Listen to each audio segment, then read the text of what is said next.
tuvimos 2 hiperinflaciones aún sin tener una guerra y le quitamos 13,0 a la moneda y el repudio generalizado de la moneda llevó a lo que fue el programa de estabilización más exitoso de la historia argentina, que fue la convertibilidad. Si bien entre el año 1991 y 2001 la inflación promedio fue del 9%, es cierto que ese nivel de inflación se concentró entre los años 1991 y 1992, y a partir de 1993 hasta el 2001 Argentina estuvo entre los países con menos inflación del mundo. Después, cuando el Estado se quedó sin financiamiento y cayó en default, en lugar de tratar de poner las cuentas en orden, decidieron estafarnos nuevamente. De hecho, si ustedes se fijan en los billetes que teníamos en aquella época, decía convertibles de curso legal, y hoy ya no lo son, no tiene esa consigna, es decir, por lo tanto, no tienen el respaldo que aquellos billetes tenían, es decir, la casta política nos volvió a estafar, pero nos dijeron que esa vez o esta vez va a ser diferente, y no fue diferente en nada. Yo voy a redondear los números, aviso porque después van a empezar con que el número, que la coma, no sé qué cosa. Entonces, aviso ya desde antes que los voy a redondear. Si tomo la inflación promedio del primer periodo del régimen kirchnerista, digamos, con Néstor Kirchner a la cabeza, la inflación promedio fue del 10%. En el segundo periodo del régimen kirchnerista, es decir, en la primera presidencia de Cristina Fernández de Kirchner, la inflación la hizo saltar al 20% en promedio. En el tercer periodo del régimen kirchnerista, o sea, la segunda presidencia de Cristina Fernández de Kirchner, la inflación promedio trepó al 30%. Quizás en el documento que publicó se olvidó de decir que quizás una de sus formas de combatir la inflación era mentirla. Es decir, a nosotros no nos parece que la fórmula es romper el termómetro. Es decir, la fórmula es medir las cosas. O cuando se espantan tantos por los pobres, de donde la pobreza, tanto llegar a la pobreza como salir a la pobreza no es algo que se genere de manera instantánea.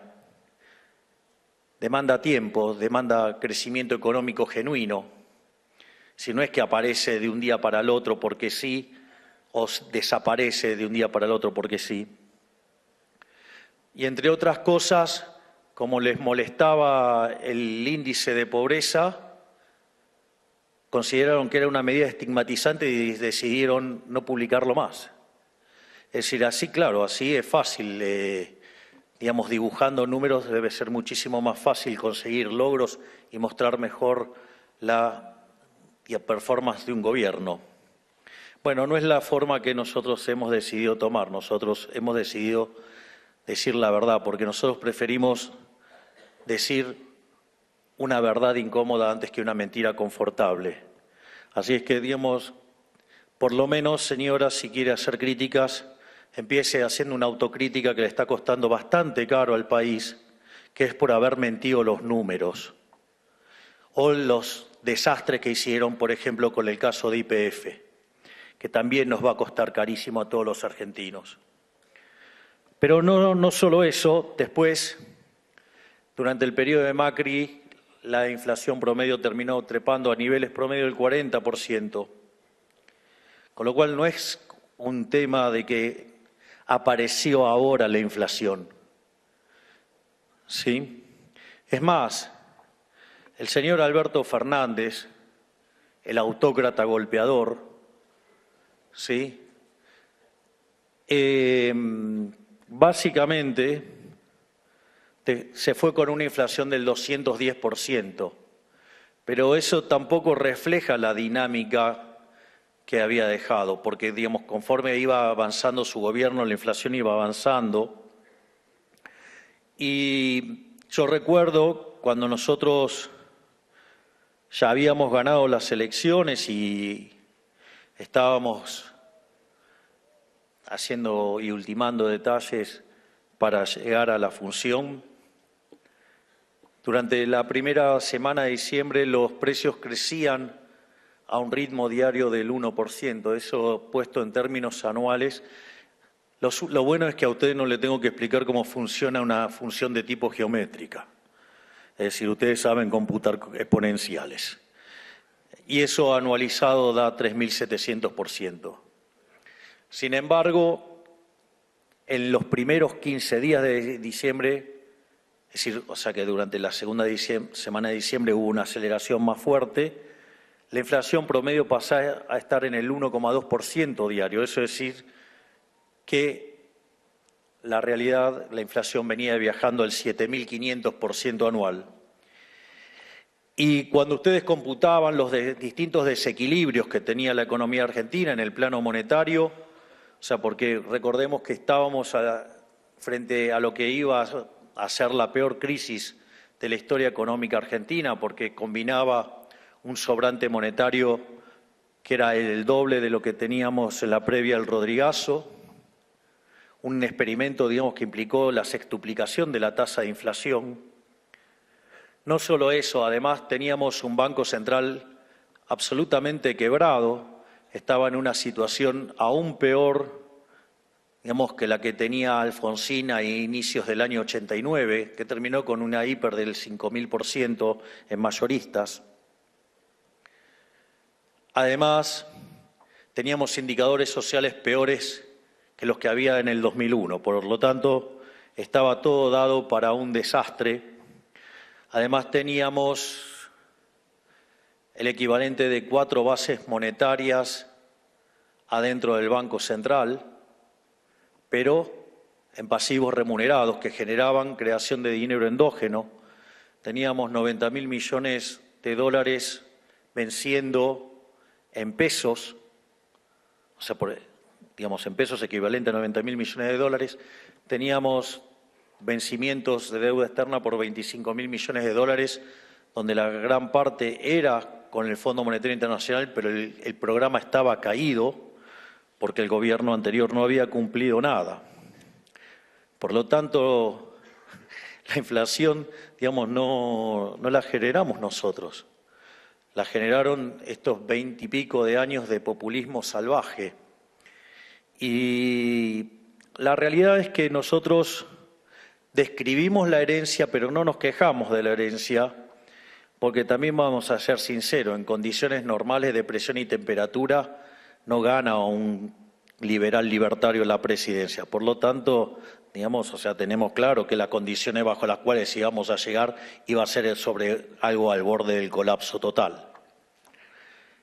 En ese sentido, para nosotros resultaba fundamental, aparte mi job description tiene 2 cosas y es muy claro, que es, por un lado, la demanda por terminar con la inseguridad, donde hoy a la mañana estuvo esa maravillosa ministra que tengo, que es la doctora Bullrich, que está dando batalla y que, por ejemplo, ha logrado el primer mes sin homicidio en Rosario.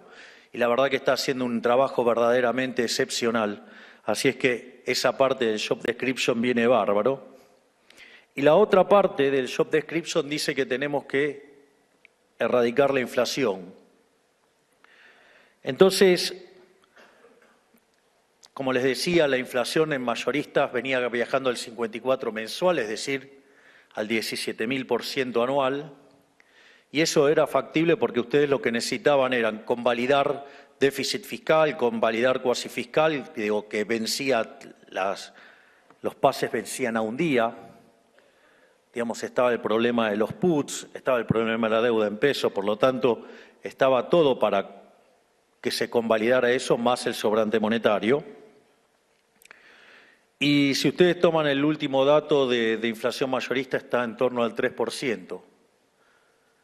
Y si ustedes a ese 3%, que anualizado es algo así como poco más del 20%, si ustedes le quitaran lo que llamamos o denominamos inflación inducida, que tiene que ver con el crawling peg del 2% y la inflación internacional, eso da cerca de 2,5% y queda una inflación que anualizada es el del 6%, con lo cual esta parte del job description también la estamos cumpliendo, pese a que pataleen y que algunos, digamos, que le pifiaron tanto, se resistan a reconocerlo.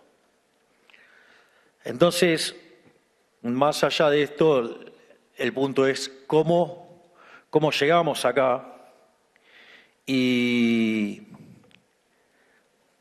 ahora, digamos, voy a hacer una pequeña introducción de teoría monetaria que espero que Cris toma nota. Saca el cuaderno y el lápiz y anota.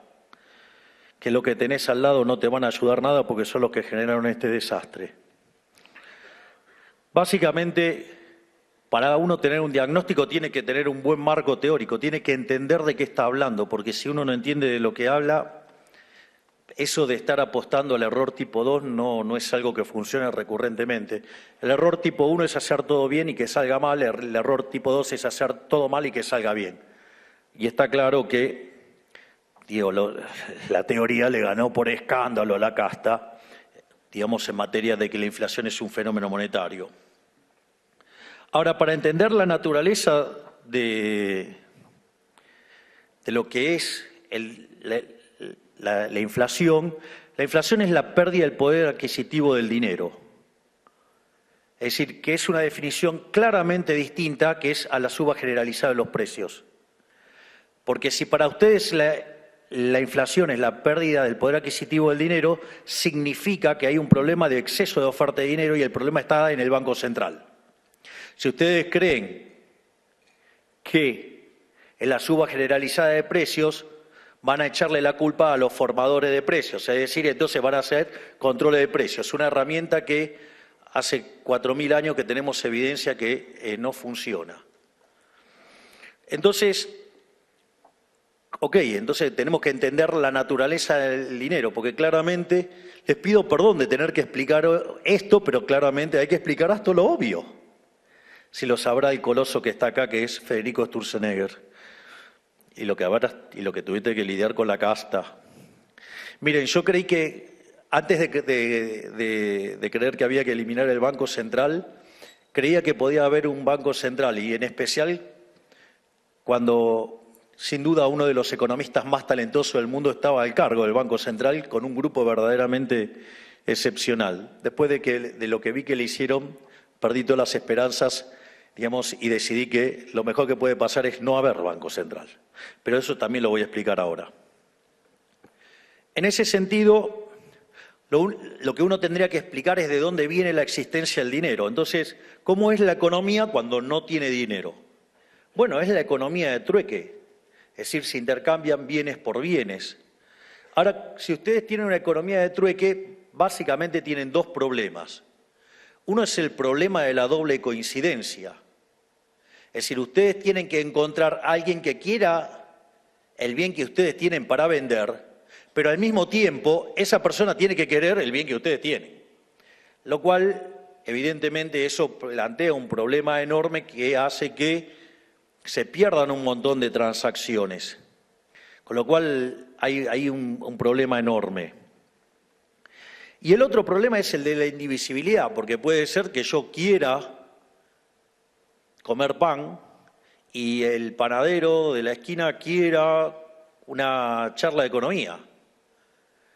Pero el problema es decir, ¿cuánto kilo de pan?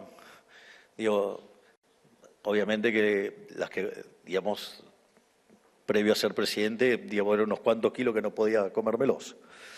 Entonces, eso plantea un problema de indivisibilidad. Es decir, porque, digamos, quizás por lo que daría por un kilo de pan de la conferencia no les sirve nada. Ahora, el tema es que el ser humano frente a esa situación no se puso a llorar. Es decir, y tampoco llamó, quiero a papá Estado, tampoco llamó al Estado. ¿Qué hizo? Le encontró la vuelta, lo resolvió, le buscó la vuelta y lo arregló de alguna manera. Y una de las cosas que descubrieron los seres humanos, que había bienes que se intercambiaban más que otros. Entonces, empezaron a comprar esos bienes que se intercambiaban mucho más y los usaban como mecanismo de intercambio indirecto. Entonces, de repente, compraban ese bien y con ese bien después compraban el que quería. Es decir, y ahí es donde aparece el dinero. Es decir, el bien de intercambio indirecto. Es un bien que se utiliza para hacer transacciones. Eso es el dinero. Entonces, ante esta situación, aparecieron a lo largo de la historia distintos tipos de bienes de intercambio indirecto y que oficiaron como dinero. El primero de todos fue el ganado. ¿Y por qué fue el ganado? Porque el hombre era nómade y entonces viajaba con su propia comida, o sea, con el ganado. Entonces era algo que intercambiaban regularmente y entonces lo utilizaban como bien de intercambio indirecto y entonces el dinero era el ganado. Ahora después el hombre, se convirtió en sedentario. Y cuando se convirtió en sedentario, una de las cosas que comía con mayor profundidad, por decirlo de alguna manera, era el pan. Entonces, notaron que se hacían muchas transacciones en trigo. Entonces, después, el trigo se convirtió en moneda. Así, tenemos distintos tipos de monedas. Tenemos, por ejemplo, el lino, el café, el tabaco. Es más, hay una frase muy divertida de Milton Friedman que habla sobre la hiperinflación en Alemania y dicen que se utilizaba como dinero los clavos o se usaba también el whisky. El coñac. Entonces dijo que fue la definición de dinero más líquida que había encontrado en su vida. Es más, si ustedes se fijan en las películas de muchos años de cárceles, ¿cuál era el dinero? Los cigarrillos. ¿Qué pedían los presos? Pedían cigarrillos. ¿Pero qué? ¿De repente empezaban a fumar? No, los usaban para intercambiar dentro de la cárcel. Ahora, ¿cuál es el problema con este tipo de bien? Que no sirve como reserva de valor. Es decir, lo que pasaba con este tipo de bienes es que se les degradaba. Entonces, es como Cris, anotá que te paso otra lección. Es como tener una tasa de interés negativa, es como el helado. Ustedes tienen un helado, conforme va pasando el tiempo vale menos. Eso es una tasa de interés negativa. Y de hecho, lo que hay que entender, no le puede decir el precio del dinero, señora, porque la tasa de interés existe independientemente de que exista el dinero. Existe la tasa de interés porque existe el tiempo. La tasa de interés tiene que ver con el mecanismo de pasar el consumo a lo largo del tiempo. O sea, el ahorro, ¿qué es? El consumo futuro. Es una forma de pasar consumo a lo largo del tiempo. ¿Sí? Entonces los que se endeudan son los que adelantan el consumo y los que prestan son los que difieren el consumo. Y eso es independiente aún de que exista el Banco Central. Eso, la tasa de interés tiene que ver con el precio relativo de los bienes presentes respecto a los bienes futuros. No tiene nada que ver con la cuestión monetaria. Existe porque existe el tiempo. Si no, no habría tasa de interés. Sería un engendro que no tiene explicación. Como el que hizo Keynes en la teoría general. Error que arrastramos durante mucho tiempo.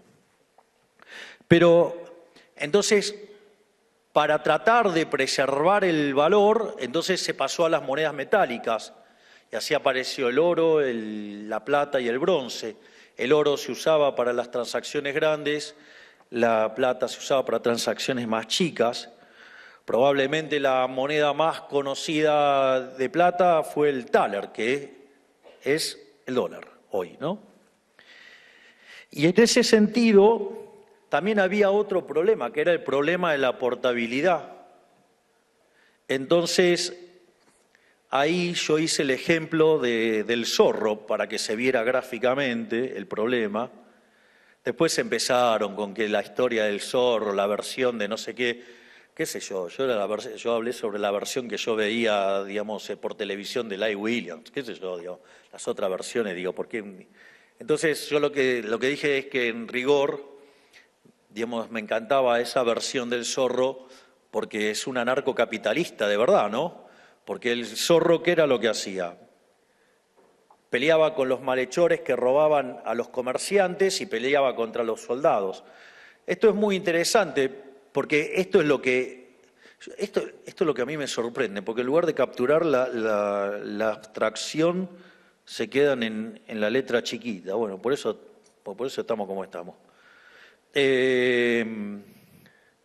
Entonces, o quizás le hizo mal tanta tintura, le oscureció el pensamiento. Dicho esto, ¿cuál es? No, pero no estaba hablando de Cristina.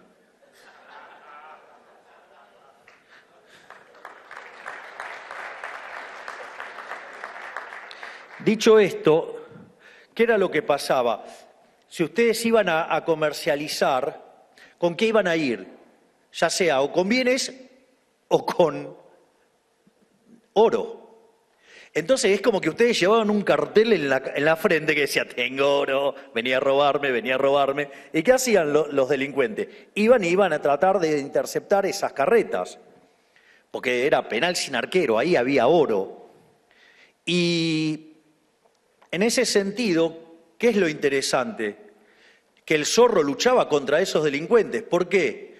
Porque si no llegaban a la ciudad con los bienes, entonces tenían una pérdida de capital, se comían el efecto de las monedas de oro en ese momento, se lo iban a comer con mayor nivel de precios, expresado en oro, y en ese sentido lo que iba a pasar es que nadie iba a volver a traerles bienes y entonces es como si hubieran cerrado la economía, con lo cual hubieran tenido una pérdida enorme de bienestar. Entonces el zorro además era un benefactor social porque como protegía, digamos, digamos, los caminos para que los ladrones no robaran a los comerciantes, entonces además era partidario del libre comercio, digamos, bien liberal, pero encima se peleaba contra monasterio y demás, con lo cual se peleaba contra la autoridad, se peleaba, digamos, contra el tema de los pagos de impuestos, por lo tanto, o sea, digo, el zorro era anarcocapitalista, no tengan dudas. Digo, también podría ser anarcocapitalista estar al frente del Estado y ser como el topo de Estado que viene a romperlo. ¿O acaso qué creen que es haber bajado el gasto público 30%? Solo después de la guerra, y no hay experiencias tan grandes. Dicho esto, entonces apareció ¿qué? El dinero papel. Entonces ustedes dejaban el metálico, lo dejaban en un lugar y le daban a cambio un certificado. Entonces ustedes después iban y pagaban con ese certificado. Obviamente que no faltó el que se hizo el piola y emitió certificado sin que estuviera el oro, la plata atrás. Bueno, obviamente terminó con un par de revueltas, pero el Estado que hizo dijo, no, bueno, ahora lo voy a hacer yo. Y ahí es donde nos arruinaron la moneda. Entonces, y ahí es donde empiezan los problemas de la sociedad y los bancos centrales son un invento relativamente nuevo, pero acá lo importante, de vuelta, ahora le pasamos, subraya acá, señora, el dinero es un bien de intercambio indirecto. Digo, que el devenir de la historia lo haya convertido en un papel que es falsificado por los bancos centrales del mundo, ese es otro problema. Esa es la gran estafa de la historia de la humanidad que se llama Banco Central. Pero el dinero es un bien de intercambio indirecto. ¿Y por qué es tan importante enfatizar que es un bien de intercambio indirecto? Porque si es un bien de intercambio indirecto, quiere decir que es una demanda derivada. Es decir, a ver, muchachos, ¿quién de ustedes están pensando acumular qué moneda para llevársela, digamos, al traje de madera? Digo, habría que ser bastante tonto. Digo, del otro lado no compra nada. Digo, solamente compra acá. En la ficción que es la visualización que uno hace. O alguno alguna vez se puso a pensar que la cantidad de tinta, digamos, en el billete de $1, de $2, de 5, de 10, de 20, de 50 y de 100 es la misma. Lo único que cambian son los dibujitos, o sea, los próceres y los números. Pero ahí ustedes están haciendo una representación mental de eso. Entonces lo que hay que entender es que en el fondo la demanda de dinero es una demanda de dinero derivada. ¿Para qué demandan dinero? Para demandar bienes. No comen dinero, no se lo comen, no digamos, o sea, no saquen un billete ahora, digo, traten de comérselo, van a ver, no funciona. Es más, probablemente les caiga mal. Entonces, en el fondo, la demanda de dinero es una demanda derivada, es una demanda espejo de la demanda de bienes. Y esto es interesante porque si es un espejo de la demanda de bienes, todos los libros de macroeconomía que ponen que la demanda de dinero es función del ingreso y la tasa de interés es un espanto. En realidad, la demanda de dinero depende del consumo. Y obviamente que depende del sendero intertemporal de consumo. Y si quiero sacar, digamos, en el fondo de qué está dependiendo, ¿por qué no necesito poner el ingreso? Porque si yo estoy construyendo un sistema de equilibrio general, mi ingreso sale de la venta de ocio en el mercado de trabajo y sale de la participación que tengo en los beneficios de las empresas. Por lo tanto, no tengo que poner el ingreso. Eso es una aberración, eso es una burrada que hizo Keynes para poder inventar el efecto de ajuste de cantidades y, sobre todas las cosas, inventar el multiplicador keynesiano, que es violar la restricción de presupuesto. Claro, al violar la restricción de presupuesto, claro, digamos, si ustedes lo financian con emisión monetaria, genera inflación, señora. Sí genera inflación. Si usted el déficit fiscal lo financia con emisión monetaria, genera inflación. Y en otros países que tienen déficit lo financian con endeudamiento remunerado. O sea, no el del Banco Central. Ahora, entonces quiere decir que si mi función de demanda de dinero ahora depende de mi sendero intertemporal de consumo, yo tengo que saber de qué sale la demanda de consumo.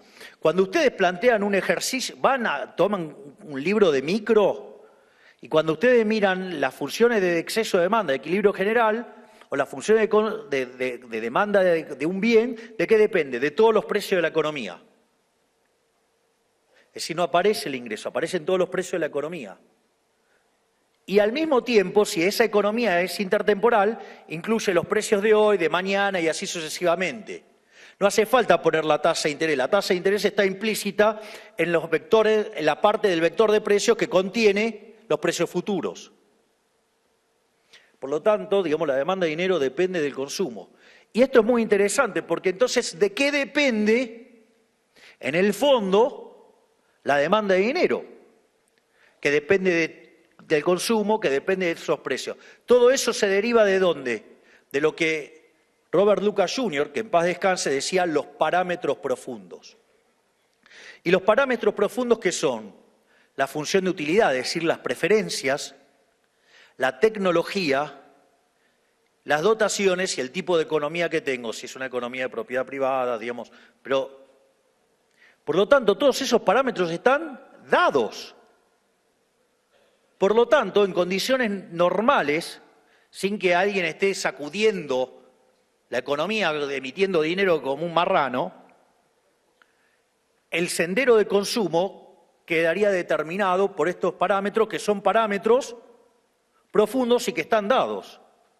Por lo tanto, no eran tan tontos los clásicos cuando creían que la demanda de dinero era algo granítico. Sí, claro, en condiciones normales de presión y temperatura es algo granítico. O sea, si no cambian las preferencias, no cambia la tecnología, no cambian las dotaciones, y ese vector de consumo intertemporal no cambia. Por lo tanto, si la demanda de dinero es una estructura granítica, la demanda real de dinero, eso se tiene que igualar ¿a qué? A la oferta real de dinero.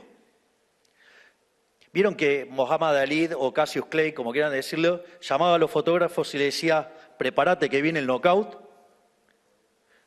Tomen la foto porque se viene otro knockout para la señora Cristina Fernández de Kirchner. Si la demanda de dinero es una estructura granítica, esto se tiene, que es la demanda real de dinero, esto se tiene que igualar a los saldos reales. Los saldos reales son la cantidad nominal de dinero sobre el nivel de precios. Por lo tanto, el nivel de precios va a venir dado por la cantidad de dinero que ofrece el Banco Central sobre la demanda de dinero, que es esta demanda real de dinero.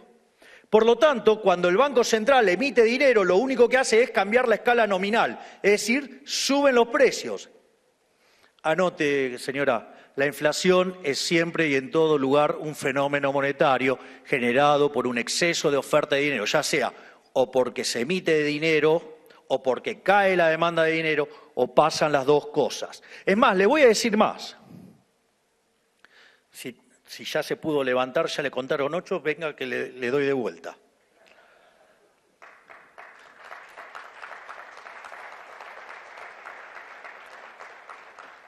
En este contexto, cuando ustedes tienen esta situación, se genera una pérdida del poder adquisitivo del dinero. Esto quiere decir que todos los precios expresados en unidades monetarias suben y el dólar es un precio más de la economía.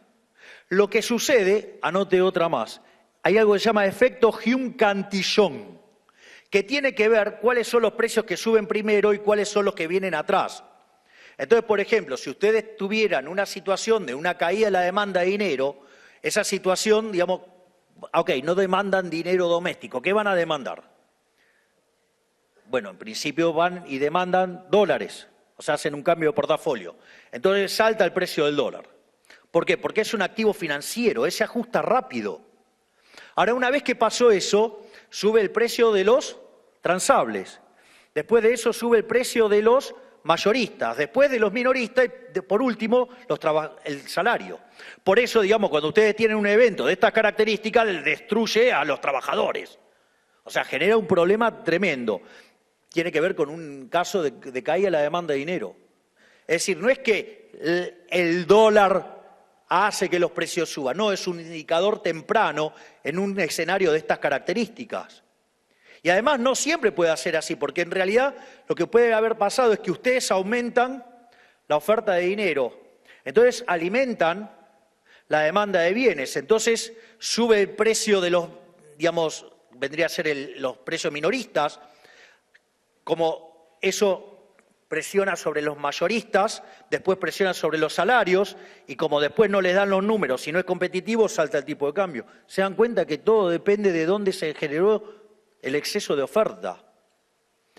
Señora, es una burrada decir que el tipo de cambio es el que determina el resto de los precios, pero después igual se lo voy a explicar más. Por lo tanto, nosotros, trabajando con equilibrio general en serio, no como esos econochantas que dicen que hacen equilibrio general y no pueden resolver un lagrangiano. Entonces, digo, y menos casos intertemporales, nuestro diagnóstico era, y es, y seguirá siendo, que la inflación es siempre y en todo lugar un fenómeno monetario generado por un exceso de oferta, ya sea o porque sube la oferta o porque cae la demanda o pasan las dos cosas a la vez.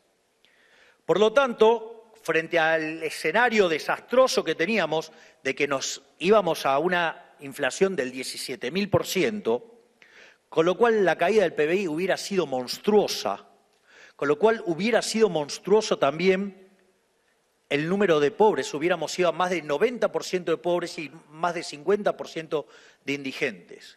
Es decir, hubiéramos replicado el caso de Venezuela, sin lugar a dudas.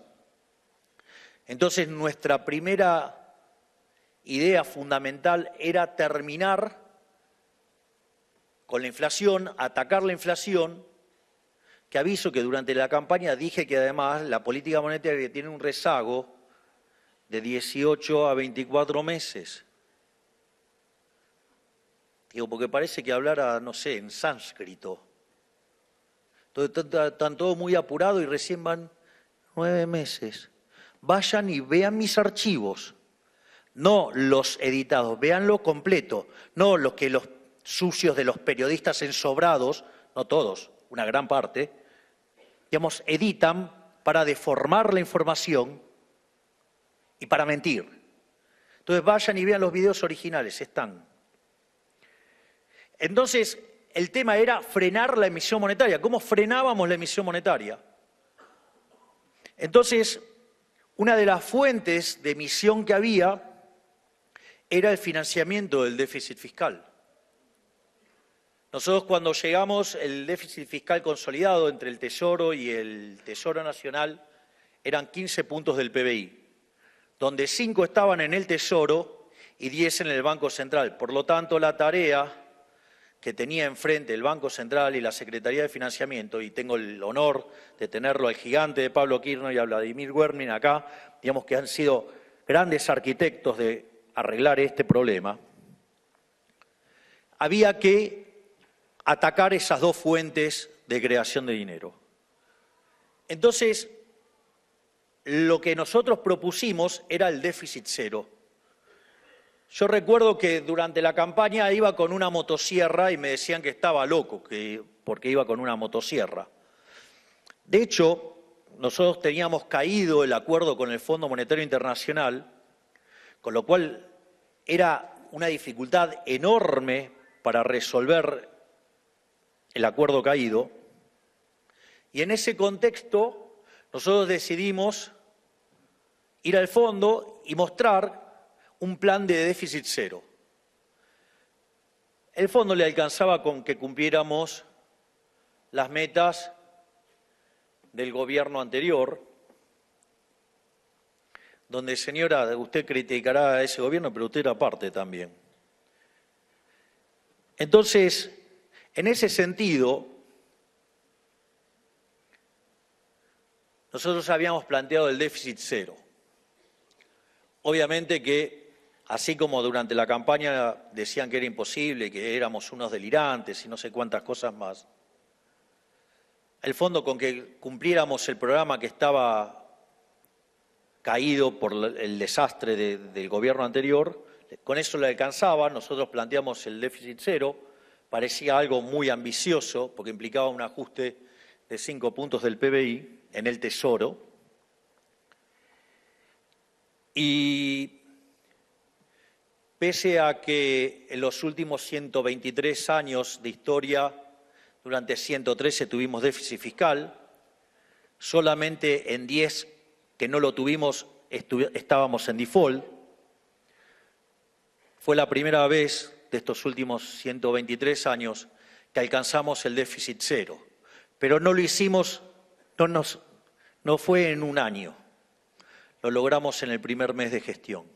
Vaya que sí, eso es una gestión.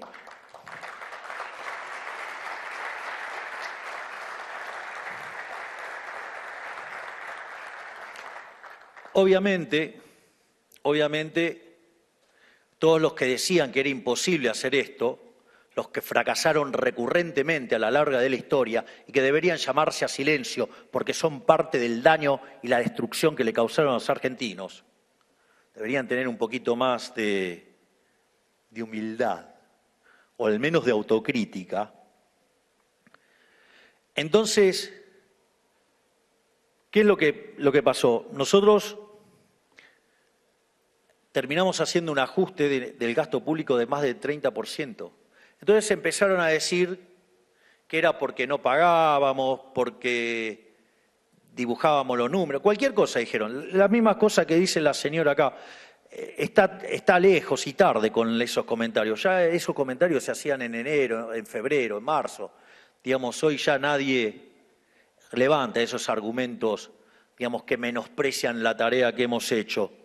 Y claramente hoy se entiende con claridad que esto es una regla de política monetaria que vino para quedarse y que próximamente voy a ir al Congreso a presentar el presupuesto basado en la ley, digamos, de déficit cero. Y eso implicó que dejábamos de emitir para financiar al fisco. Ahora, el cuasi fiscal, digamos, se generaba endógenamente, que tenía que ver con la retribución de los pasivos remunerados del Banco Central y que generaba 10 puntos de déficit fiscal, cuasi fiscal.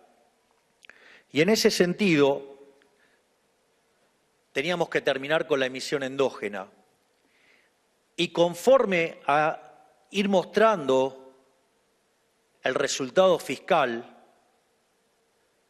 positivo e ir acumulando excedentes financieros, este gigante que está acá, el señor Pablo Kirno, pudo empezar a recomponer la curva en pesos.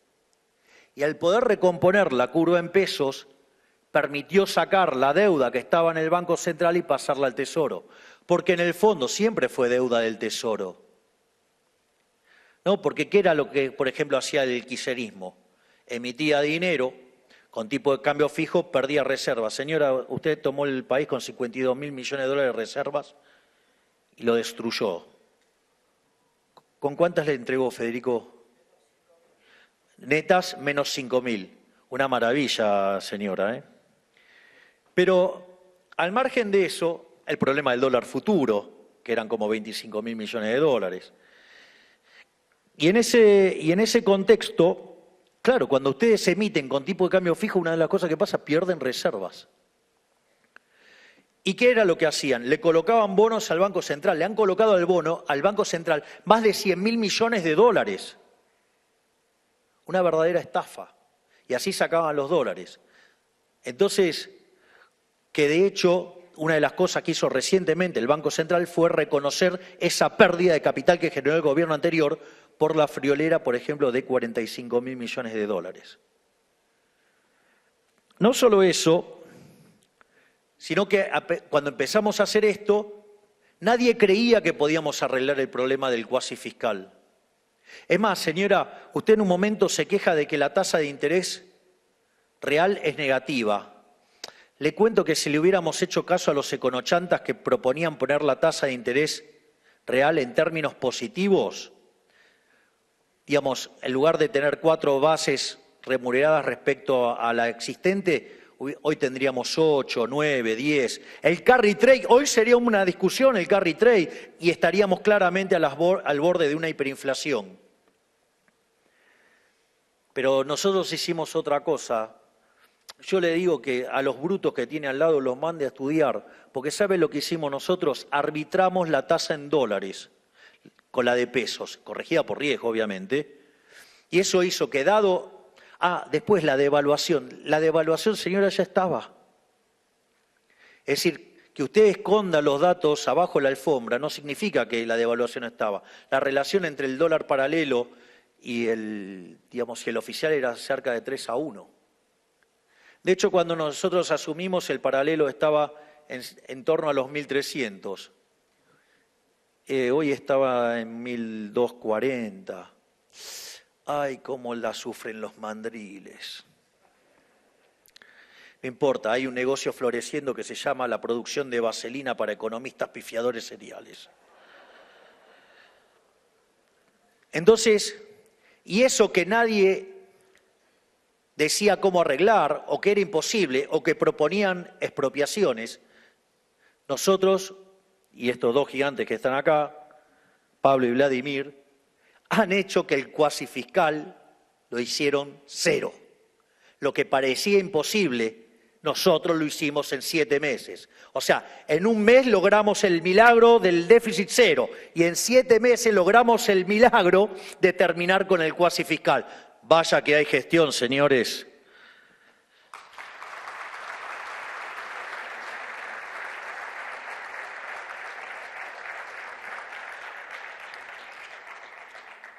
Sin embargo, no era la única bomba que nos había dejado el gobierno anterior.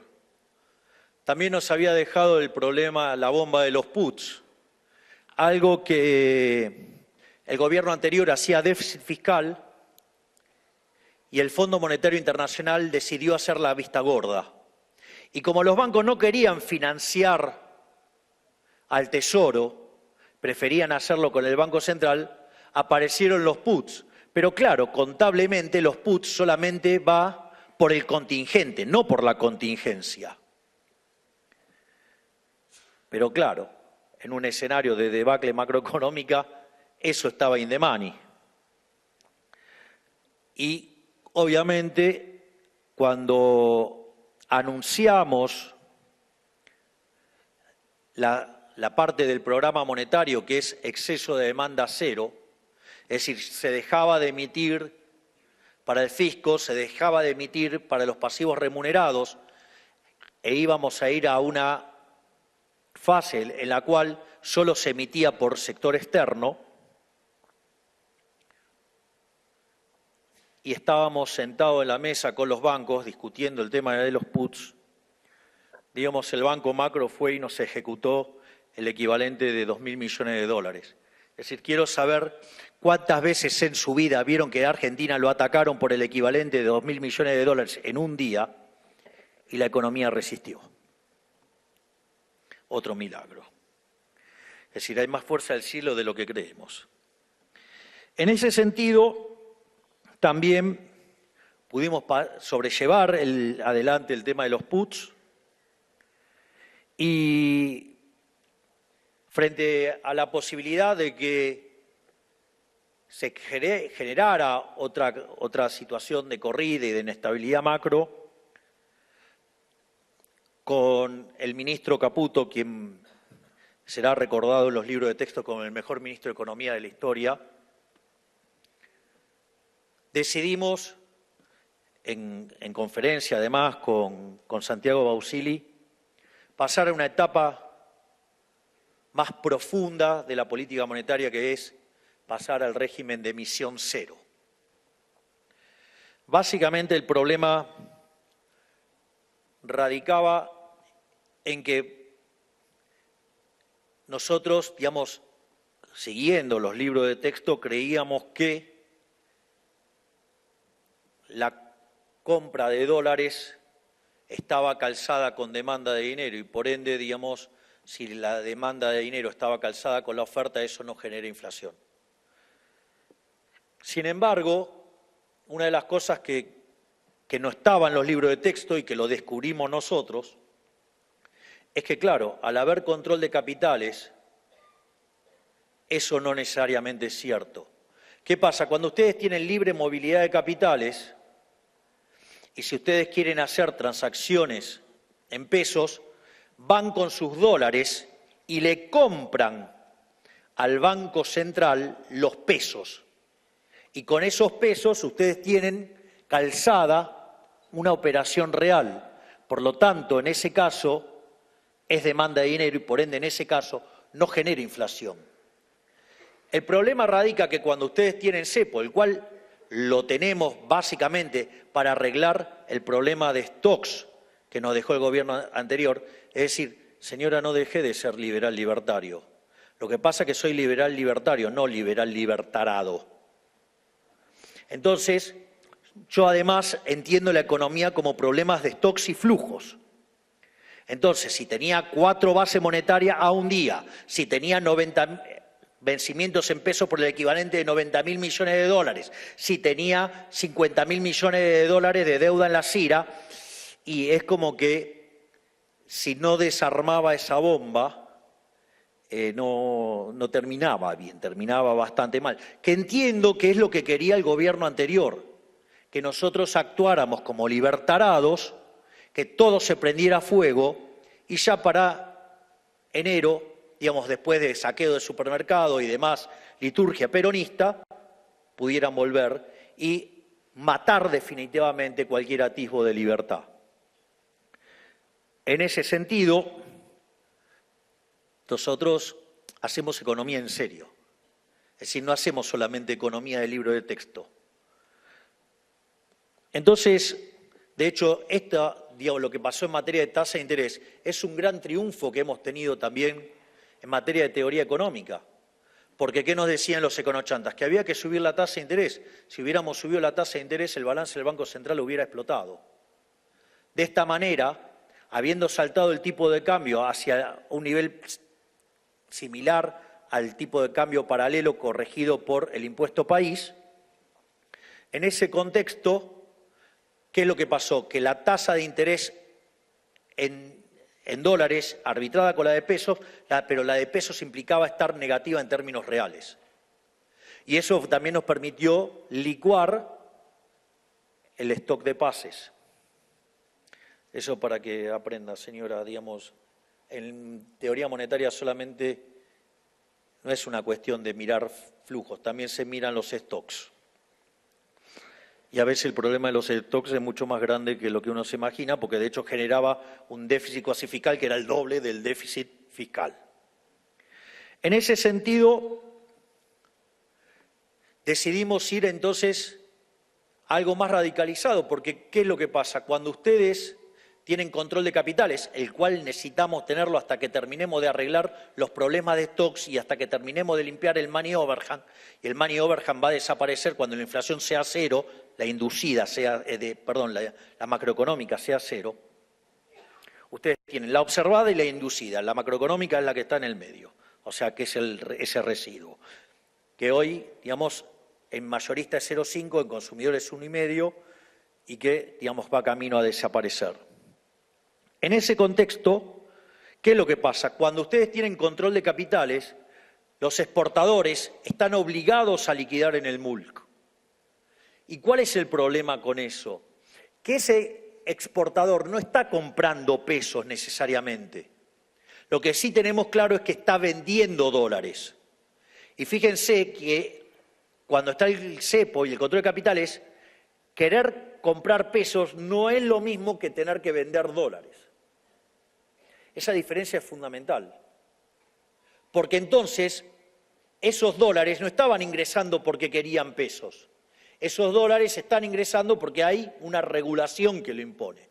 Entonces eso generaba una expansión de la cantidad de dinero más allá de la demanda y por eso persiste la inflación.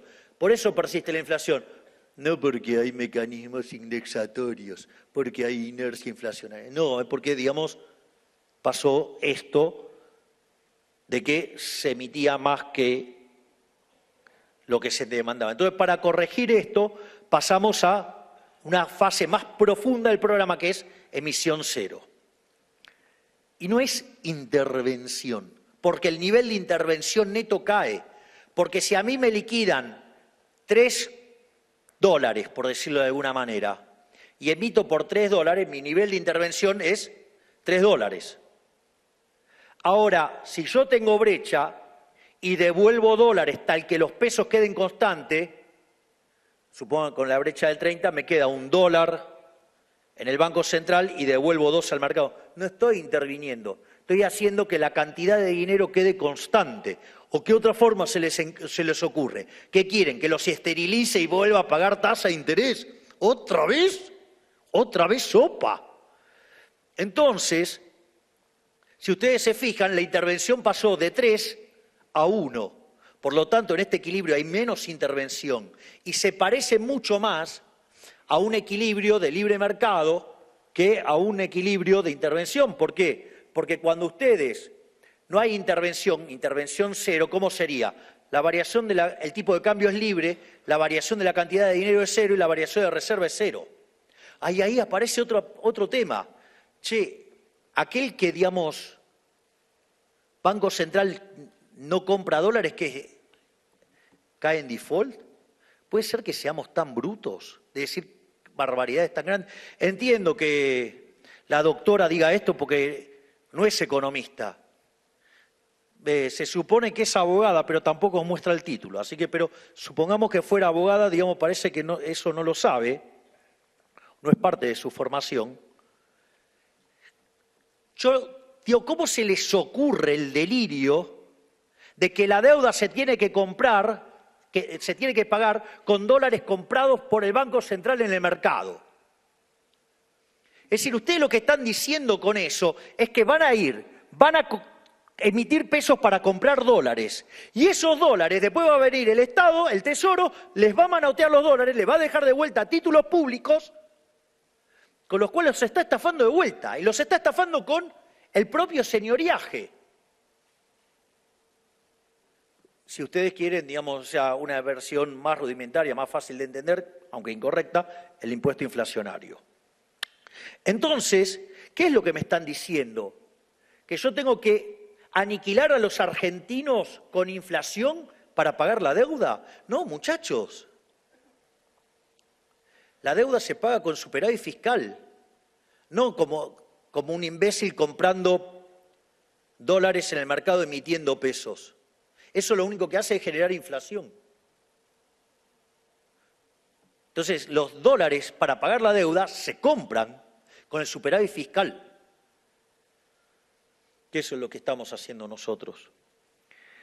Y después, quiero ir a una cuestión de la discusión del dinero endógeno,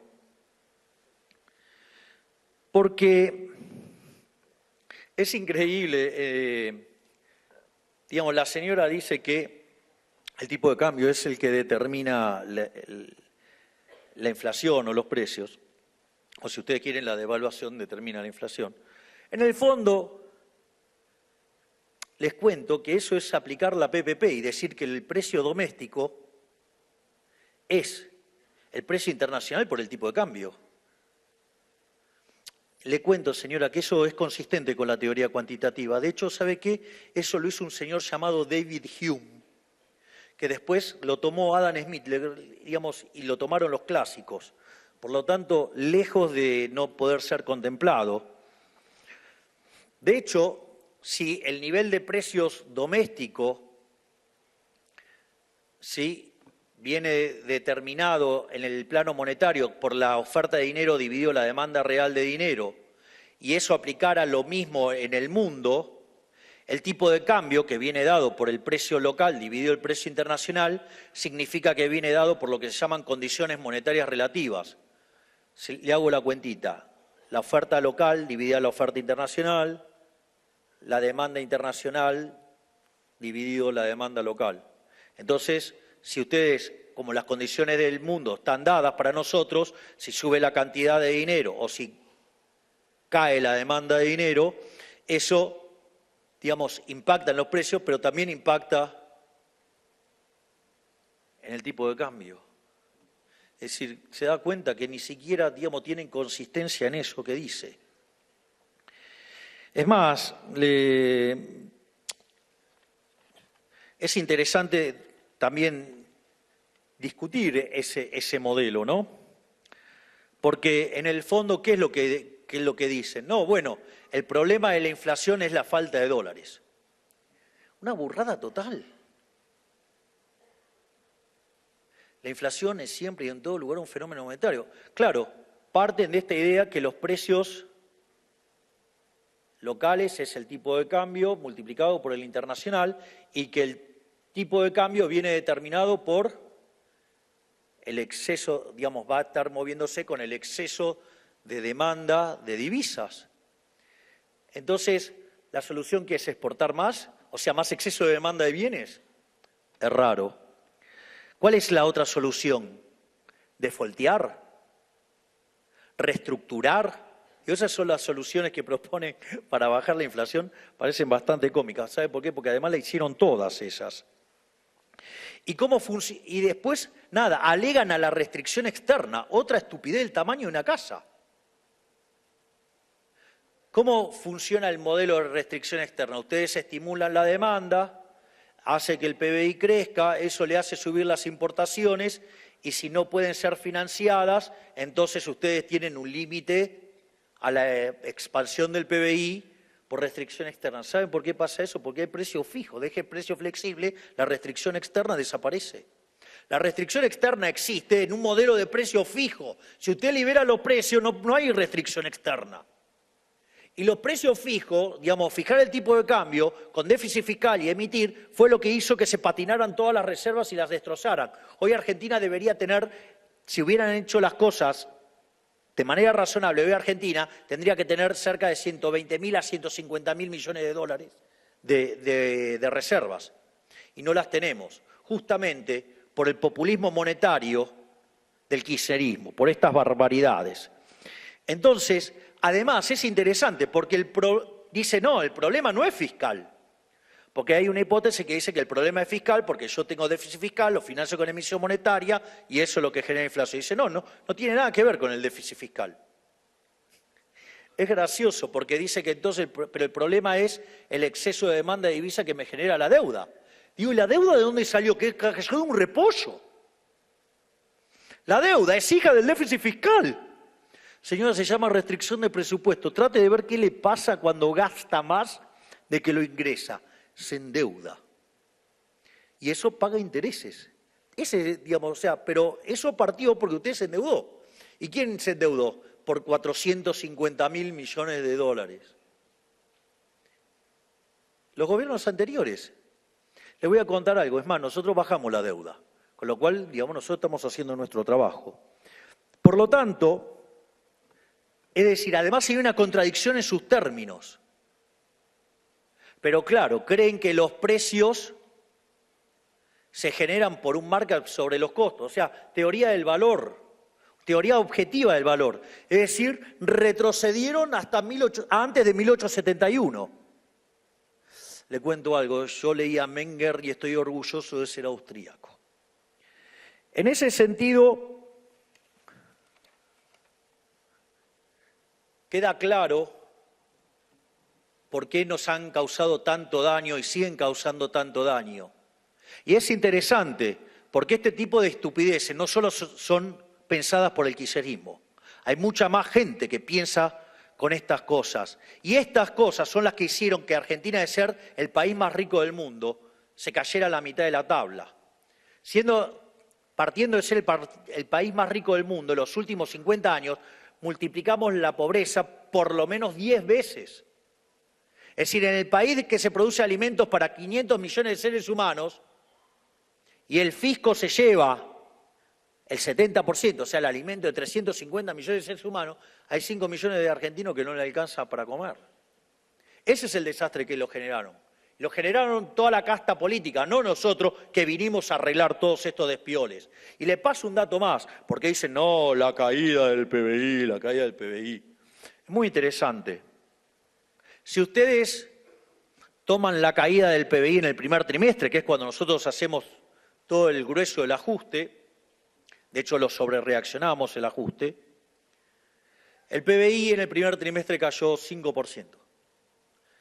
Yo les recuerdo que estando el peronismo en el poder, en el año 2002, con un acuerdo con un señor que se llamaba Alfonsín, se llevaron puesto a De la Rúa, y en ese contexto,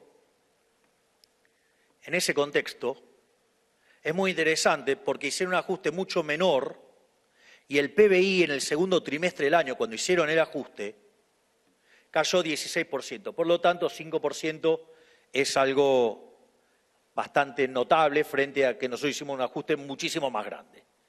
Pero les cuento algo, porque en el último trimestre del año anterior, ya el PBI había caído 2,5% y cuando ustedes miran el desestacionalizado del primer trimestre cayó 2,6%. Con lo cual, digamos, no fue algo así tan alarmante. Y les voy a decir más. El otro día estaba cenando con el profesor de Pablo y me hizo notar algo que no lo había percibido. Y es que si ustedes toman el EMAE, que es la proxy del PBI en versión mensual, si ustedes los toman desestacionalizado y toman la última observación contra diciembre, el PBI cayó 2%. Por lo tanto, digamos, no solo que estamos haciendo el ajuste más grande de la historia, estamos bajando la inflación, sino que además tampoco cayó tanto la actividad. Yo entiendo, esto es muy doloroso para la casta política. Les estamos demostrando que son unos inútiles que no sirven para nada, que lo único que hacen es daño y que sacar el Estado del medio nos favorece y no es perjudicial. Es algo que mejora nuestra calidad de vida, no solo por lo que ganamos en libertad, sino que además también somos más productivos y más eficientes. Pero también nos predijeron que íbamos a tener una catástrofe social, catástrofe que no la tuvimos. ¿Por qué? Porque desde el Ministerio de Capital Humano, mientras que hacíamos el ajuste en partidas que sí le duelen a la política, ¿sí? Hoy si ustedes toman la asignación universal por hijo más la tarjeta alimentar, hoy se cubre el 99% de la canasta básica alimentaria. cuando el gobierno anterior la dejó en torno al 60%. Por lo tanto, nuestra política social también es mucho mejor. Pero les voy a dar un dato que no está en esa corrección. Cuando la ministra Petovelo decidió quitar la prestación de la contraprestación en los programas sociales, digamos, todos pusieron el grito en el cielo y decían, bueno, ahora, digamos, están fomentando la vagancia. No se dieron cuenta de lo que estábamos haciendo. Miren, lo que estábamos haciendo era muy simple. Cuando ustedes entregaban un programa social, si bien había una tarjeta con la cual cobraban, después tenían que ir a dar cuenta de la contraprestación y se la tenían que firmar. Y ahí es donde quedaba la coima, es donde ahí aparecían los gerentes de la pobreza. Todo el mundo se vivía llenando la boca de que había que terminar con los gerentes de la pobreza. Nosotros somos los que terminamos con los gerentes de la pobreza. Y eso se logró en una batalla desde el primer día que dieron la ministra Bullrich por el lado del control de la calle, la ministra Petovelo cortando este curro, porque miren qué interesante, porque ahora, si ustedes cortaban, no cobraban y no estaban obligados a ir a las marchas, porque no tenían que ir a dar la contraprestación, que en el fondo la contraprestación es que fueran a las marchas a hacer lío. Entonces, claro, cuando nosotros anunciamos que se terminaba con la contraprestación, a los pocos días nos anunció un paro Beliboni. Claro, porque le estábamos cortando el mecanismo por el cual le robaban la mitad del dinero a los beneficiarios de planes sociales. Y en ese momento dijo que iban a ir 50.000 personas, porque claro, pensaba que iba a ir 100.000 y así lo mostraba como un éxito.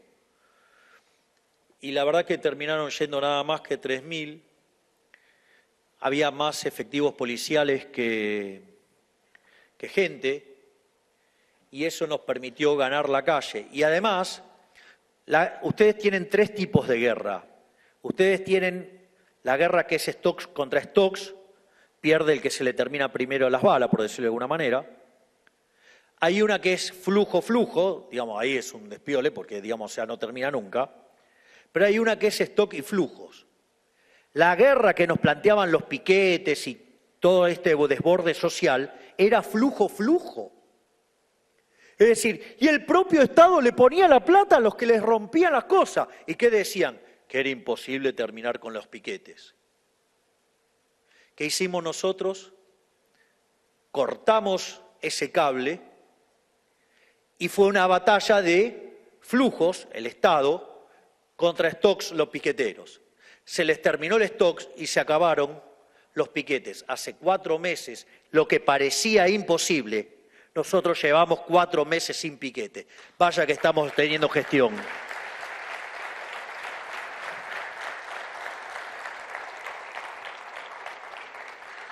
Por último,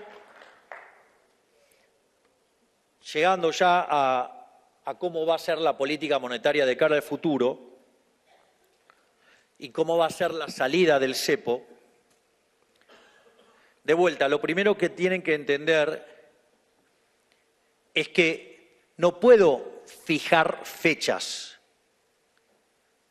Yo entiendo que tengan el cerebro maltratado por años de colectivismo, digamos, pero ¿a alguno de ustedes se le ocurrió exigirle al Banco Central de cara a un año saber a dónde va a estar la tasa de interés?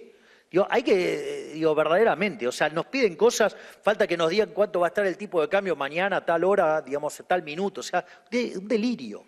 Es decir, uno avanza por objetivos. Y el punto es que estos logros dependen de las decisiones de los individuos, por lo tanto es endógeno. Es decir, ¿cuándo, pudimos terminar con los pasivos remunerados? Y cuando los individuos quisieron pasarse a deuda del Tesoro. Dicho esto, nosotros tenemos la base monetaria amplia y tenemos la base monetaria observada, la tradicional. Entonces, en la medida que la base monetaria tradicional, consecuencia del aumento de la demanda de dinero, conlleve al desarmado de posiciones remuneradas, ustedes no solo van a tener una situación donde se mapean las dos bases, sino que la contracara de eso es que se eliminó el money overhang y la inflación es cero. Cuando hablo de inflación cero, de vuelta, digo la que es la diferencia entre la observada y la inducida. Cuando estemos en eso, la única inflación que va a quedar es que la observada es igual a la inducida y ahí podemos abrir el cepo. Y no necesitamos dólares porque la demanda de dinero está calzada con la oferta de dinero. ¿Y por qué esto es importante? Primero, vean esto, porque esto es muy importante. La actividad económica, pese a lo que decían, se está recuperando y se está recuperando de manera muy interesante y eso naturalmente conlleva a un aumento de la demanda de dinero. Ese aumento de la demanda de dinero, ¿qué es lo que pasa? Las empresas necesitan, ustedes lo tienen que entender, necesitan generar working capital. Y si necesitan working capital, ¿qué van a hacer? ¿Se van a endeudar o van a salir del money market? Cuando salen del money market para demandar working capital, que es demanda de dinero, ustedes empiezan a desarmar ¿qué? Las posiciones remuneradas en los bancos. Y por eso los bancos salen de las posiciones remuneradas y ¿qué piden? Caja. Entonces, eso está generando que la demanda de dinero lleve a la base monetaria tradicional a la base monetaria amplia.